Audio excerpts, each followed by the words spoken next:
Okay, so today's going to be broken up a little bit. There's really only a very small amount of her perspective left, and then we're going into Summer's perspective, which is something completely different. Again, you'll hear the same events, but how those events were represented from the other person's perspective. Trick or treat. This is still Via. August said he wasn't feeling well enough to go trick-or-treating later in the afternoon, which was sad for him, because I know how much he loved to trick-or-treat, especially after it got dark outside.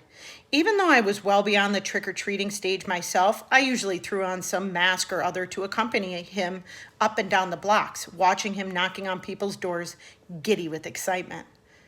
I knew it was the one night a year when he could truly be like every other kid. No one knew he was different under the mask. To August, that must have felt absolutely amazing. At 7 o'clock that night, I knocked on his door. "Hey," I said. "Hey," he said back. He wasn't using his PlayStation or reading a comic book. He was just laying in his bed looking at the ceiling. Daisy, as always, was next to him on the bed, her head draped over his legs. The bleeding Scream costume was crumpled up on the floor next to the Boba Fett costume. "How's your stomach?" I said, sitting next to him on the bed. "I'm still nauseous." You sure you're not up for the Halloween parade?" "Positive." That surprised me. Usually, August was such a trooper about his medical issues, whether it was skateboarding a few days after a surgery or sipping food through a straw when his mouth was practically bolted shut. This was a kid who's gotten more shots taken, more medicines, put up with more procedures by the age of 10 than most people would have had to put up with in 10 lifetimes. And he was sidelined from a little nausea. "You want to tell me what's up?" I said, sounding a little bit like Mom. "No." "Is it school?" "Yes." "Teachers, schoolwork, friends?" He didn't answer. "Did someone say something?" I asked. "People always say something," he answered bitterly. I could tell he was close to crying. "Tell me what happened," I said. And he told me what happened. He had overheard some very mean things some boys were saying about him. He didn't care about what the other boys had said, but because he expected that, but he was hurt that one of the boys was his best friend, Jack Will. I remembered his mentioning Jack a couple of times over the past few months. I remembered Mom and Dad saying he seemed like really such a nice kid, saying they were glad August had already made a friend like that. "Sometimes kids are stupid," I said softly, holding his hand. I'm sure he didn't mean it. "Then why would he say it?" "He's been pretending to be my friend all along. Tushman probably bribed him with good grades or something.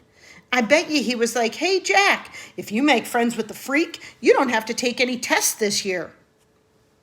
"You know that's not true. And don't call yourself a freak." "Whatever. I wish I'd never gone to school in the first place." "But I thought you were liking it." "I hate it." He was angry all of a sudden, punching his pillow. "I hate it, I hate it, I hate it." He was shrieking at the top of his lungs. I didn't say anything. I didn't know what to say. He was hurt. He was mad. I let him have a few more minutes of his fury. Daisy started licking the tears off of his face.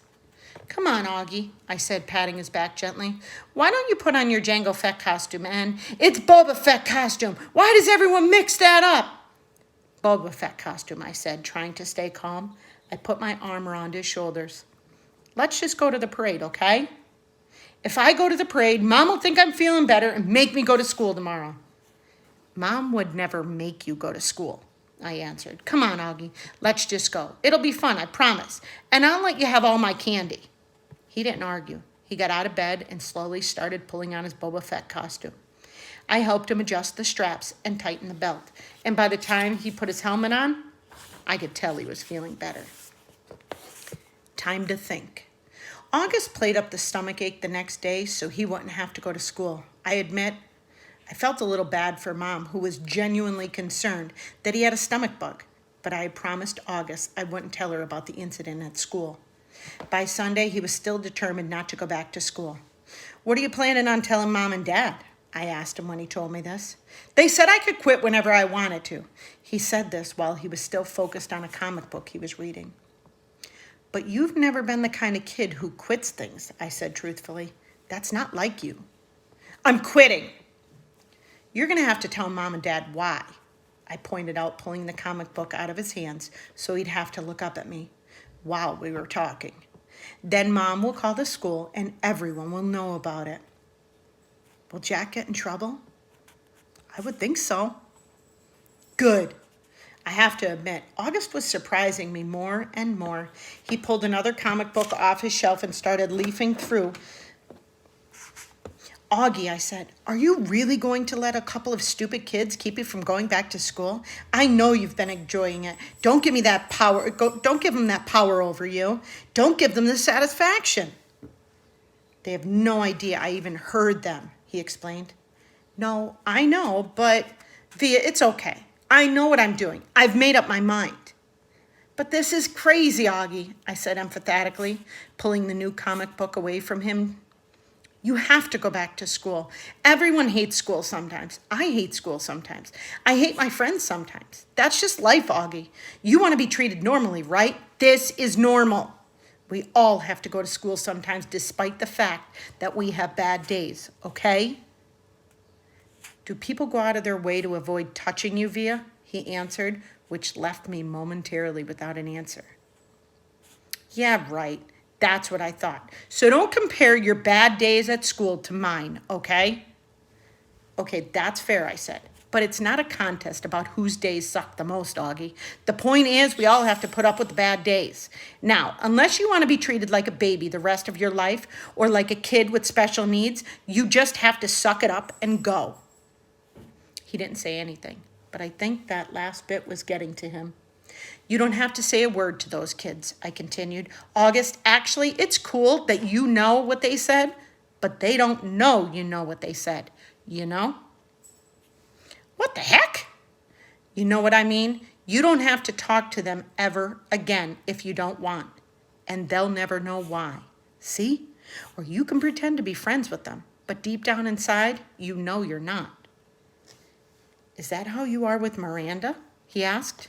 No, I answered quickly, defensively. I never faked my feelings with Miranda. So why are you saying I should? I'm not. I'm just saying you shouldn't let those little jerks get to you, that's all. Like Miranda got to you. Why do you keep bringing Miranda up? I yelled impatiently. I'm trying to talk to you about your friends. Please keep mine out of it. You're not even friends with her anymore. What does that have to do with what we're talking about? The way August was looking at me reminded me of a doll's face. He was just staring at me blankly with his half-closed doll eyes. She called the other day, he said finally. What? I was stunned. And you didn't tell me? She wasn't calling you, he answered, pulling both comic books out of my hands. She was calling me. Just to say hi, to see how I was doing. She didn't even know I was going to a real school now. I can't believe you hadn't even told her. She said the two of you don't hang out as much anymore, but she wanted me to know she'd always loved me like a big sister. Double stunned, stung, flabbergasted. No words formed in my mouth. Why didn't you tell me? I said finally. I don't know, he shrugged, opening the first comic book again. Well, I'm telling Mom and Dad about Jack Will if you stop going to school, I answered. Tushman will probably call you into the school to make Jack and those other kids apologize to you in front of everyone. And everyone will treat you like a kid who should be going to a school for kids with special needs. Is that what you want? Because that's what's going to happen. Otherwise, just go back to school and act like nothing happened. Or if you want to confront Jack about it, fine. But either way, if you... Fine, he interrupted. What? Fine, I'll go, he yelled, not loudly. Just stop talking about it already. Can I please read my book now? Fine, I answered, turning to leave his room. I thought of something. Did Miranda say anything else about me? He looked up from the comic book and looked right into my eyes. She said to tell you she misses you, quote, unquote. I nodded. Thanks, I said casually, too embarrassed to let him see how happily that made me feel. So again, those were the events that happened to August in the first section. Then we learned Via's point of view, and now it's Summer's point of view. And Summer's little quote is, "You're beautiful, no matter what they say. Words can't bring you down. You're beautiful in every single way. Yes, words can't bring you down." If you want to listen to that, it's actually a song by Christina Aguilera, and it's called Beautiful. It really is a great song. And if you watch the movie, you'll hear that song in there as well. Weird kids. Some kids have actually come out and asked me why I hang out with the freak so much. These are kids that don't even know him well. If they knew him, they wouldn't call him that. Because he's a nice kid, I always answer, and I don't call him that. "You're a saint, Summer," Zimna Chin said to the other day. "I couldn't do what you're doing." "It's not a big deal," I answered her truthfully.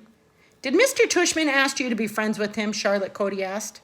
"No, I'm friends with him because I want to be friends with him," I answered. Who knew that my sitting with August Pullman at lunch would be such a big deal? People acted like it was the strangest thing in the world. It's weird how weird kids can be. I sat with him the first day because I felt sorry for him. That's all. Here he was, this strange-looking kid in a brand new school. No one was talking to him. Everyone was staring at him. All the girls at my table were whispering about him. He wasn't the only new kid at Beecher Prep, but he was the only one everyone was talking about. Julian had nicknamed him the Zombie Kid, and that's what everyone was calling him. "Do you see the Zombie Kid yet?" Stuff like that gets around fast. And August knew it. It's hard enough being the new kid, even when you have a normal face. Imagine having his face. So I just went over and sat with him. Not a biggie. I wish people would stop trying to turn it into something major. He's just a kid. The weirdest looking kid I've ever seen, yes, but still, just a kid. Okay, the plague. I do admit August's face takes some getting used to. I've been sitting with him for 2 weeks now, and let's just say he's not the neatest eater in the world. But other than that, he's pretty nice. I should also say that I don't really feel sorry for him anymore. That might have been what made me sit down with him the first time, but it's not why I keep sitting down with him. I keep sitting down with him because he's fun. One of the things I'm not loving about this year is how a lot of the kids are acting like they're too grown up to play things anymore. All they want to do is hang out and talk at recess. And all they talk about now is who likes who and who's cute and isn't cute. August doesn't bother about that stuff. He likes to play Foursquare at recess, which I love to play. It was actually because I was playing Foursquare with August that I found out about the plague. Apparently, this is a game that's been going on since the beginning of the year. Anyone who accidentally touches August has only 30 seconds to wash their hands or find hand sanitizer before they catch the plague. I'm not sure what happens if you actually catch the plague because nobody's touched August yet, not directly. How I found out about this is that Maya Markowitz told me that the reason she won't play Foursquare with us at recess is that she doesn't want to catch the plague. I was like, "What's the plague?" And she told me. I told Maya I thought that was really dumb, and she agreed, but she still wouldn't touch a ball that August just touched. Not if she can help it. Next one's called the Halloween party. I was really excited because I got an invitation to Savannah's Halloween party. Savannah's probably the most popular girl in the school. All the boys like her. All the girls want to be friends with her.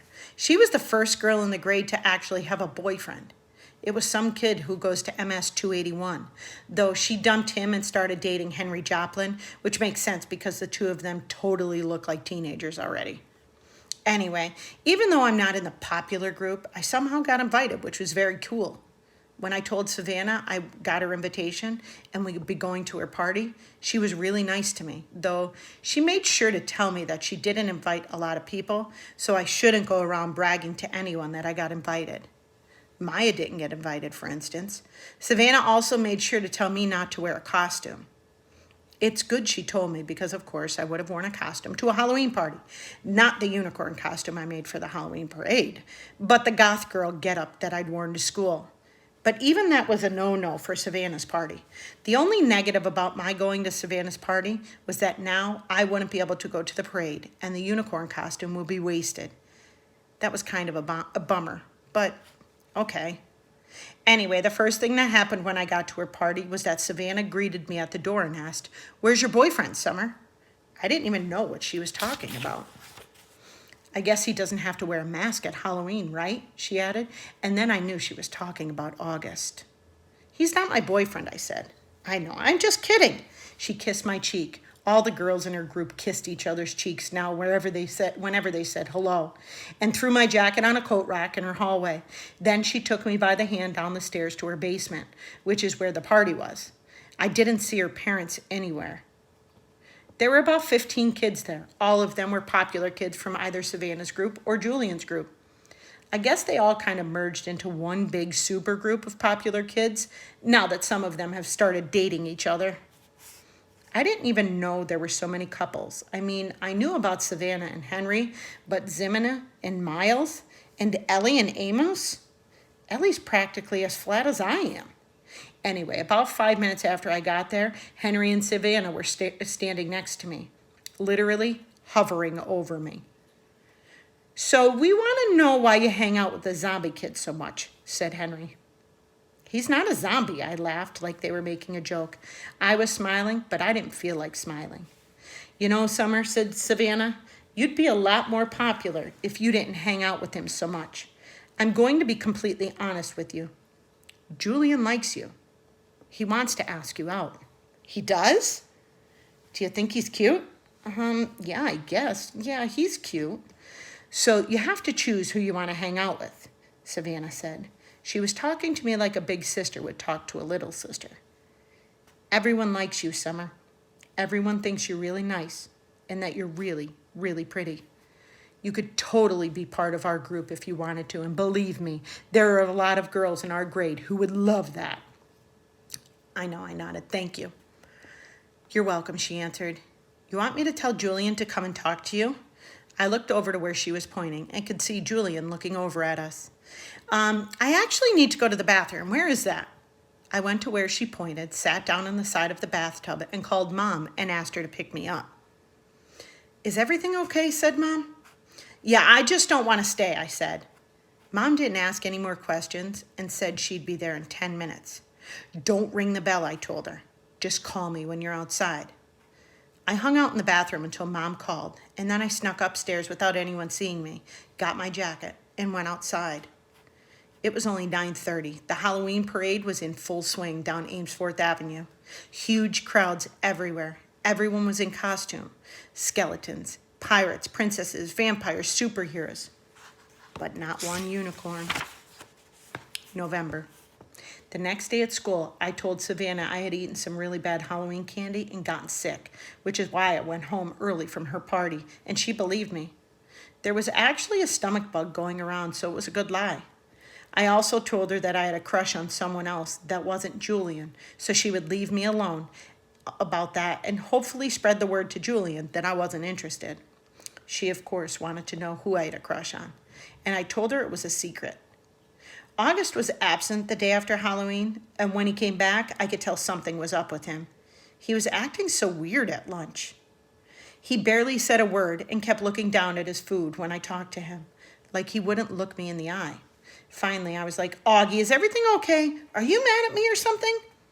"No," he said. "Sorry you weren't feeling well on Halloween. I kept looking for Boba Fett in the hallways. Yeah, I was sick. Did you have that stomach bug? Yeah, I guess." He opened the book and started to read, which was kind of rude. "I'm so excited about the Egyptian Museum project," I said. "Aren't you?" He shook his head, his mouth full of food. I actually looked away because between the way he was chewing, which almost seemed like he was being gross on purpose, and the way his eyes were just kind of closed down, I was getting a really bad vibe from him. "What project did you get?" I asked. He shrugged, pulled out a little scrap of paper from his jeans pocket, and flicked it across the table to me. Everyone in the grade got assigned an Egyptian artifact to work on for Egyptian Museum Day, which was in December. The teachers wrote all the assignments down on tiny scraps of paper, which they put into a fishbowl, and then all us kids in the grade took turns picking the papers out of the fishbowl in assembly. So I unfolded Augie's little slip of paper. Ah, cool, I said, maybe a little overexcited because I was trying to get him psyched up. You got the step parent of Saqqara? I know, he said. I got Anubis, the god of the afterlife. The one with the dog head? It's actually a jackal head, I corrected him. Yeah, you want to start working on our projects together after school? You could come over to my house. He put his sandwich down and leaned back in his chair. I can't even describe the look he was giving me. You know, Summer, he said, you don't have to do this. What are you talking about? You don't have to be friends with me. I know Mr. Tushman talked to you. I have no idea what you're talking about. You don't have to pretend is all I'm saying. I know Mr. Tushman had talked to some of the kids before school started and told them they had to be friends with me. He didn't talk to me, August. Yeah, he did. No, he did not. Yeah, he did. No, he didn't. I swear on my life.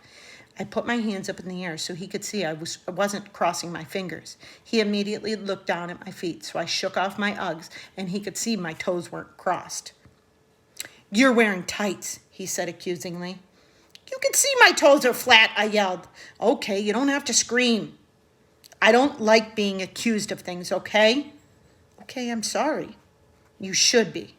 He really didn't talk to you? Augie! Okay, I'm really sorry. I would have stayed mad at him longer, but then he told me about something bad that had happened to him on Halloween, and I couldn't stay mad at him anymore. Basically, he heard Jack bad-mouthing him and saying really horrible things behind his back. It kind of explained his attitude, and now I knew why he'd been out sick. Promise you won't tell anyone, he said. I won't, I nodded. Promise you won't ever be mean like that to me again? Promise, he said, and we pinky swore. Okay, I'm going to stop there today, and I will continue tomorrow.